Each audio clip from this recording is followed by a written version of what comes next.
The mighty God. You know what?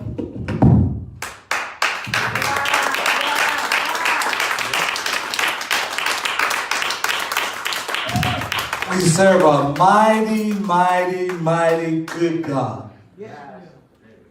Through many dangers, toils, and snares, we have already come. Some say we shouldn't even be here. Sickness says we shouldn't be here. Sexuality might say sickness shouldn't be here. Our gender might say we shouldn't be here. But God has brought us here. How great is our God. Find your Bibles this morning. Turn with me to the book of Joshua. Joshua, the 6th chapter. While you find it, we want to say good morning to everyone who may be joining us on Facebook Live.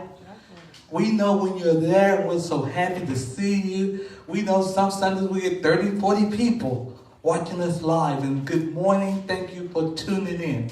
Our scripture is Joshua, the 6th chapter. Amen. If you found Joshua, 6th chapter. Amen. Now Jericho was shut up inside and out because of the Israelites. No one came out and no one went in. The Lord said to Joshua, "See, I have handed Jericho over to you, along with its kings and soldiers. You shall march around the city, all the warriors circling the city once. Thus you shall do for 6 days. With 7 priests bearing 7 trumpets of ram horns before the ark. On the 7th day you shall march around the city 7 times, the priests blowing the trumpet.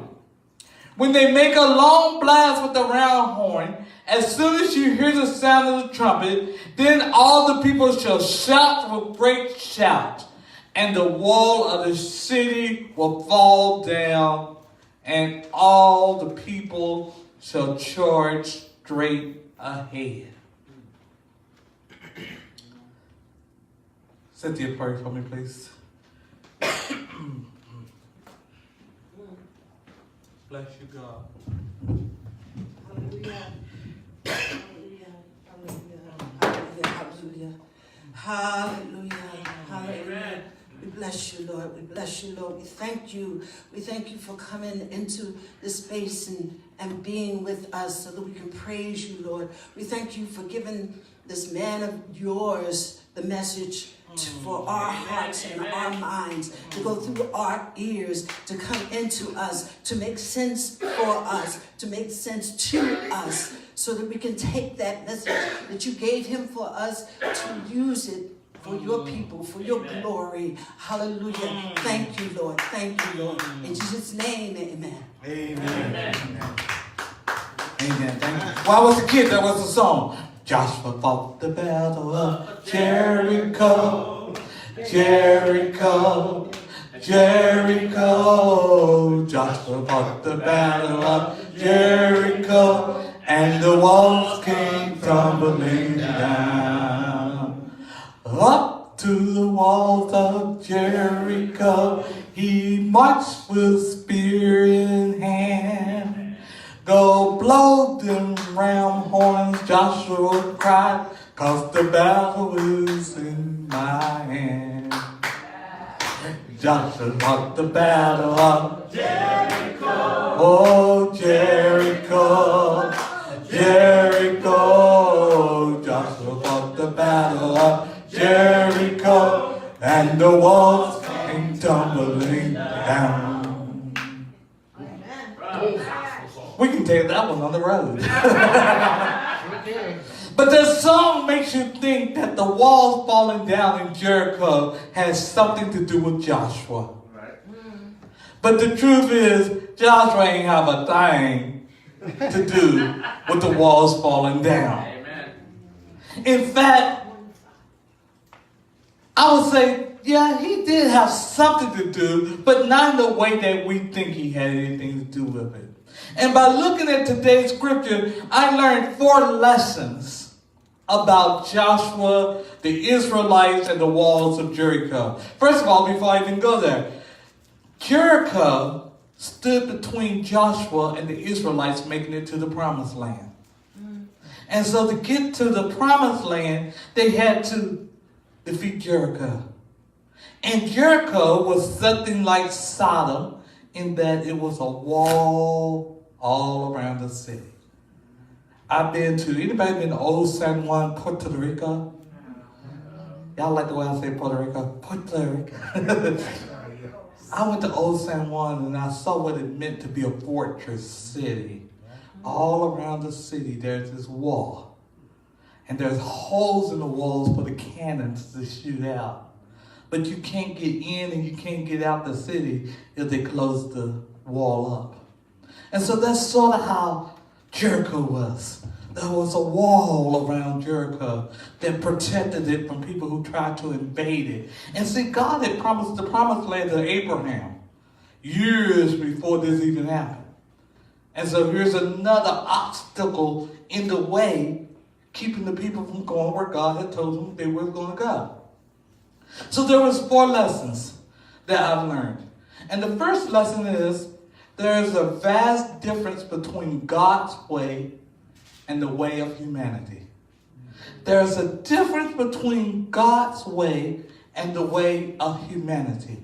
Traditional warfare would mean a certain thing in order to knock down the wall. Traditionally, you weaken the wall as a human. And back then, some would chisel away at some of the stones, hoping the walls would fall down. Some might cause a big fire outside the wall to weaken the wall. But if the wall is what comes between you and your promised land, then you weaken that structure. Or, I found out, sometimes when you're attacked in a fortress city, the people would surround the wall.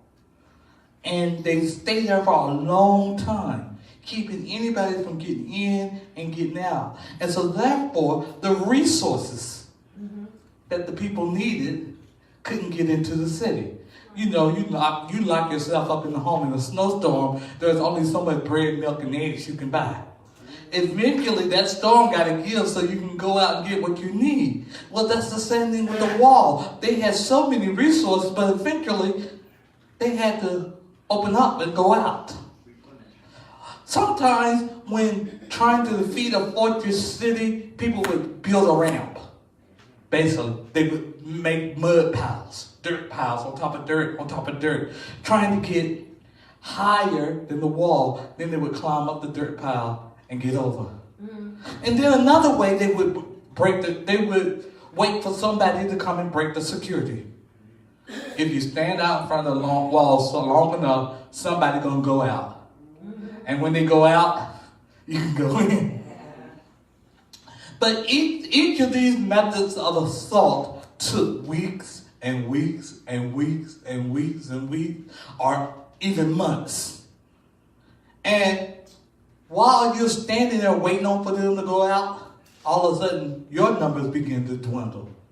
Your soldiers get sick. Your soldiers die. So that's not how God operated in this case. To conquer the wall of Jericho, God told Joshua to march around it 6 days. And each of those 6 days, be quiet. Don't do nothing. 6 days. And on the 7th day, you march around it 7 times. And then on the 7th time, the priest ought to blow the trumpet. And then everybody start to shout. What kind of sense does that make? Who would ever think that the way you knock down a wall is to march around it 6 for? Though militarily it was irrational, this is what God told him to do. And God's ways is not our way. And we can't always explain why God have us do certain things. And that brings me to the second lesson I learned.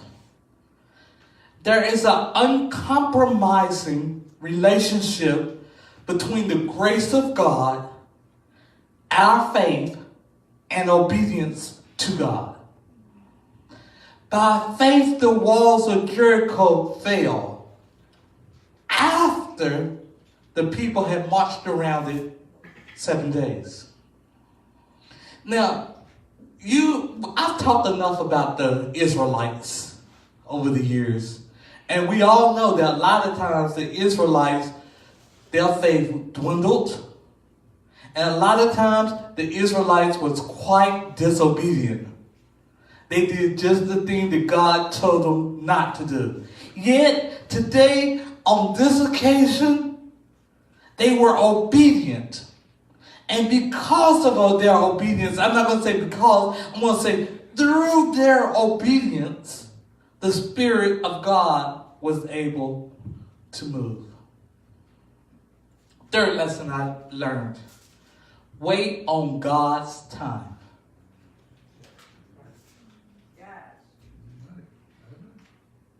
Wait on God's time. For 7 days, the people were to simply march around and be silent. And I imagine there was some Israelites like a child on Christmas. Is it time yet? Is it time yet? Can There were several 100,000 Israelites being wandering in the desert for 40-some years. And they were told to march around and be quiet. Can you imagine that? I don't know why they were to be silent and why they had to march. But perhaps it teaches us the principle of being silent before God and waiting on His perfect time. Fourth lesson I learned. Shout. Shout. One songwriter said, don't wait till the battle is over. Shout now. After marching and being silent, the trumpet sounded and the people shouted. Now, the scripture doesn't tell us, but I don't believe that after the trumpet sound, all the people yell, wall fall down. Neither do I believe they were like cheerleaders. Who that? Who that? Who that talking that? I don't think it was people making a loud noise. The trumpet sounded and everybody go, ah! I believe that the shout that they gave was an expression of praise to God. The trumpet sound and everybody, hallelujah! And the walls came down. Now Joshua and the people had a literal wall in front of them. And today this sermon is not dedicated to the number 45, even though you probably think I'm talking about him. But I'm not. But figuratively speaking, some of us have walls in our lives that need to come down. Amen. Financial burden. Come down. Relationship problems. Fall down. Spiritual drought. Let me say that again. Spiritual drought. Fall down. Depression. Need of direction. And history of abuse. Low self-esteem. And some of us have tried everything and we don't know how to get out of the situation that we are in. Amen. Number one, there's a difference between God's way and the way of humanity. Sure, man. So the way that you might think you need to get out of this situation might not be God's way. And what you're trying to do might make the situation even worse. And sometimes you find yourself just idling, running in place because everything you're trying is what your mind, what your know-how tells you to do.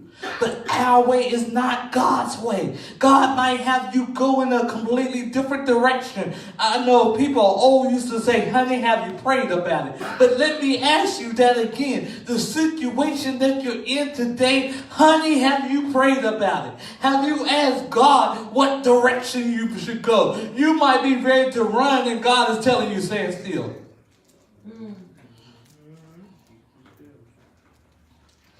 Number two.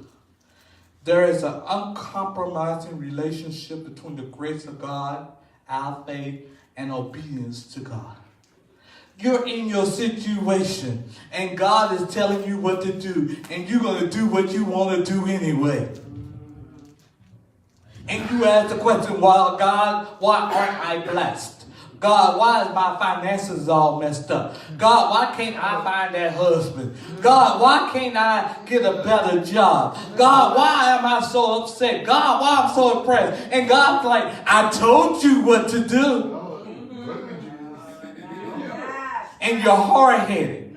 And my mama said a hard head makes a soft butt. And some of us got soft butts because God told us to stand and we're moving.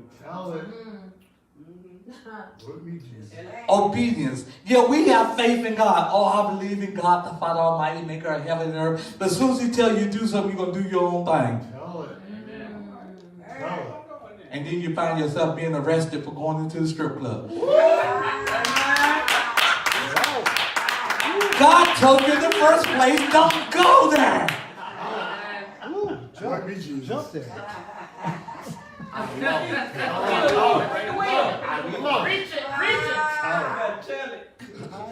Number three, maybe you should wait, march, be quiet for God's time. Wait, march, and be quiet until God's time. God would tell us, I'm going to bless you, Cheryl, and it's going to come in about a year. And next thing you know, you're trying to work that blessing out yourself. Wait.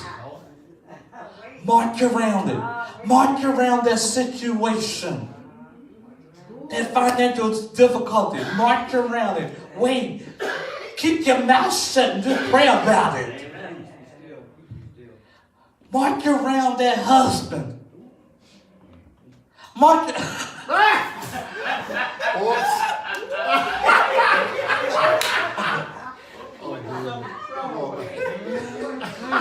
For those who didn't hear when I said march around that husband, my husband went, He never says anything in church, but all of a sudden, March around that situation. Honey, sometimes you even got to physically walk around. Jesus, I'm having a hard time, but I'm going to wait on you, Jesus. I'm not going to move from this place until you bless me. I'm not going to give up until I see the victory coming. I'm going to march around. I'm going to wait on you, God. And when I see the victory, when I hear from you, then I will do something different. But until then, I'm going to keep quiet. Sometimes we talk too much. You carry somebody God's blessing. You tell somebody God's going to move in your life. And next thing you know, they're already trying to destroy it before the blessing comes. Be quiet. Wait on God. Move, march around the situation until God tells you to move from that place and claim that victory.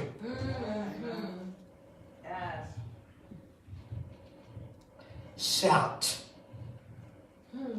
Shout. before the battle is over, shout.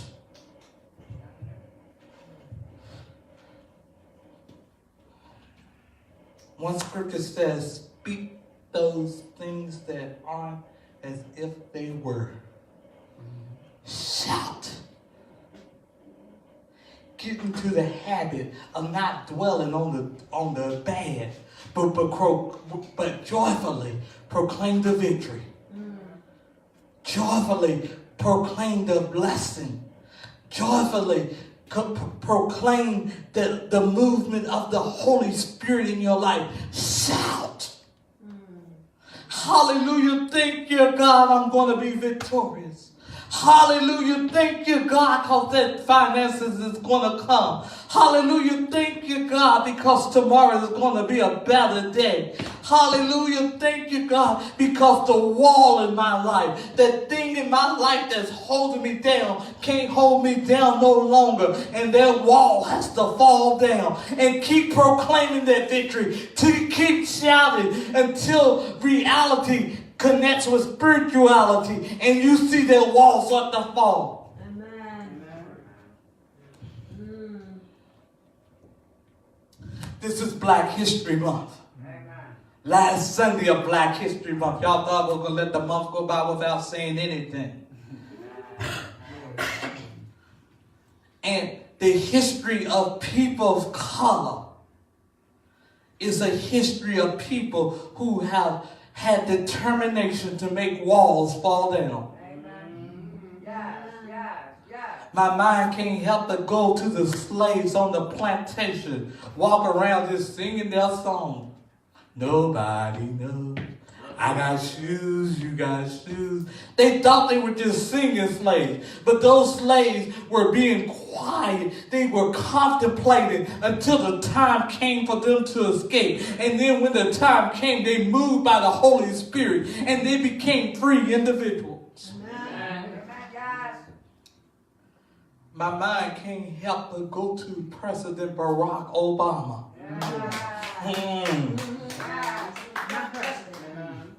Up until like 2 or 3 years before he became president, nobody knew who he was. He was in the incubator. He was being formed. He was being shaped.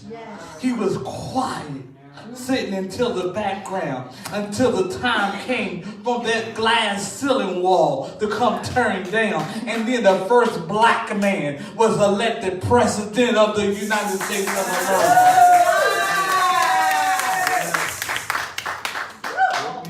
Walls come tumbling down. Amen. Honey, we serve a mighty good God.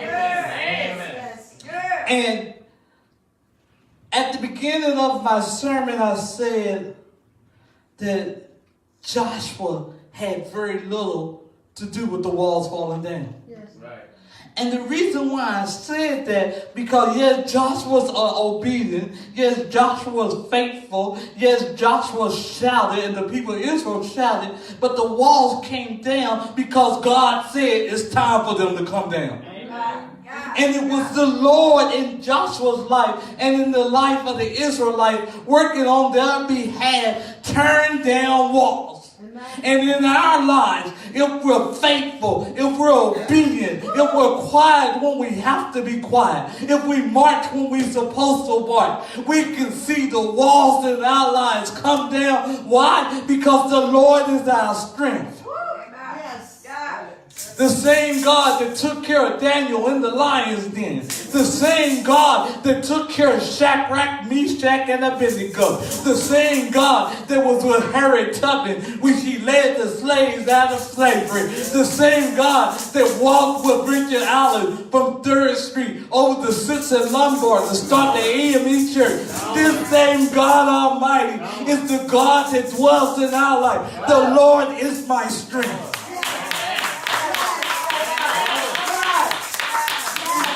And God is able to turn down any wall that might be before you. Homophobia, God can tear it down.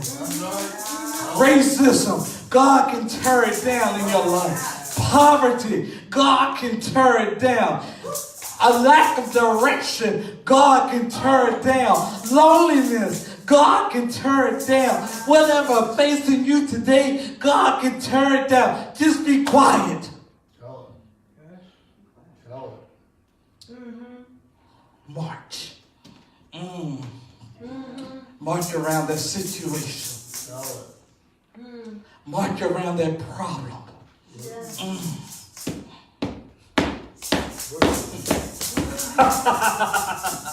And when the time comes, HIV, you can't affect me no more.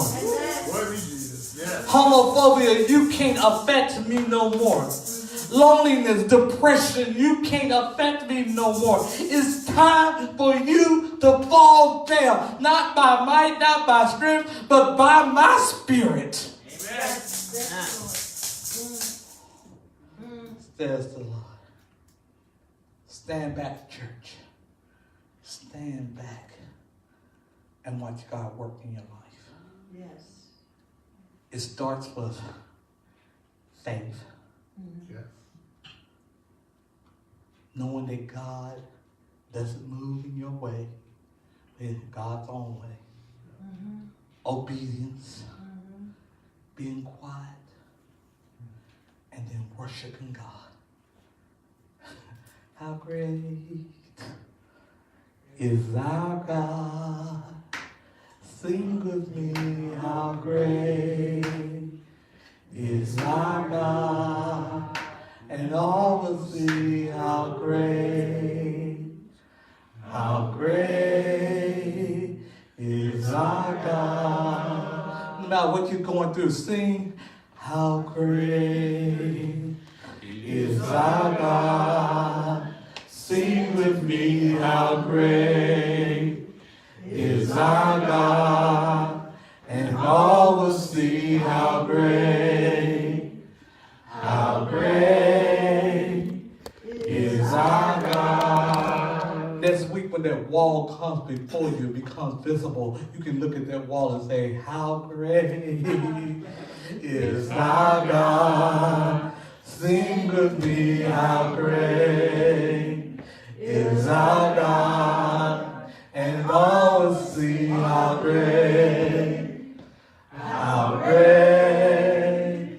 is our God. See, I'm a witness. I have been faithful to this church since 1995.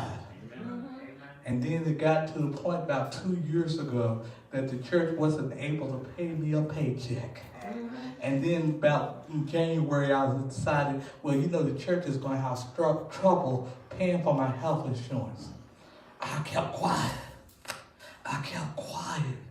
And then about January the 7th, Drexel University employed me. Amen. I'm taking home a pretty paycheck. Health insurance, vision insurance, dental insurance. I can get some new teeth if I wanted to. Retirement plan, honey. And so I'm a witness that if you wait for God's time, and if you're quiet, and if you're patient, then and you let God work the way. See, I thought God was going to work by giving us 100 new people in this church. And I thought God was going to work by making it able for the church to pay me. And that was my way.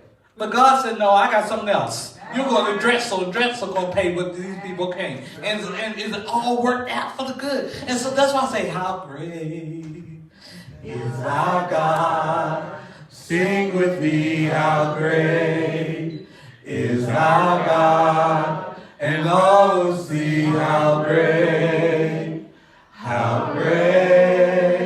is our God. Come on, praise team. The Lord is my strength. Hallelujah.